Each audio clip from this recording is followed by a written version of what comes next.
Hello, Old St. Pat's friends, near and far.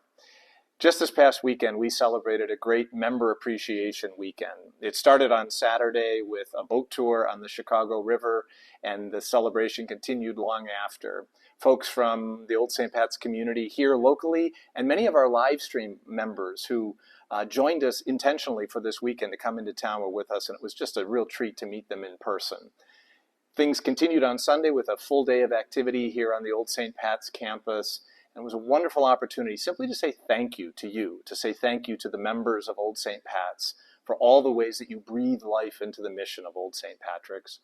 Over the course of these days of the celebration weekend, I was able to have some wonderful conversations with members to hear what they love about Old St. Pat's, what draws them to this community, the things that move them and help to shape their faith life. Our great liturgy, our great expression of our joy and our prayers in liturgy, our transformative kinship, trying to be in the community and being shaped by those relationships of service, and a radical inclusivity so that everybody belongs and feels welcomed at Old St. Pat's. We share a lot of love for what is going right at Old St. Pat's and what speaks to our hearts. We also in those conversations had some wonderful back and forth about what we dream for the future. What must we do in order to really respond to what God's calling us to be and to do today?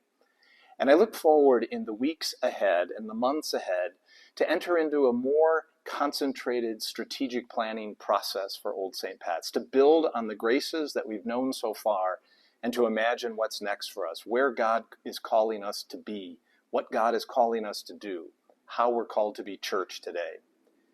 One of the things that I'm certain will be a part of any vision for the future is an intentionality about seeking to be healers and reconcilers in a church, in a world, in a culture that seems so divided, so polarized. How can we, as Old St. Patrick, see as a core mission to be enabled, to have God send us to be healers of those divisions, to implement a pragmatic mysticism, a practical spirituality, our gospel at work in the world, finding ways to heal relationships, communities, church, country.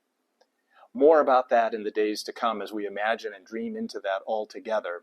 One thing I'd call your attention to, though, on this theme very practically is in this season when things can seem so divided and the political season that seems so fraught, on the Wednesdays in October in the evenings, we're hosting in the church just quiet evenings of prayer, different experiences of prayer, from the rosary to quiet reflection and music.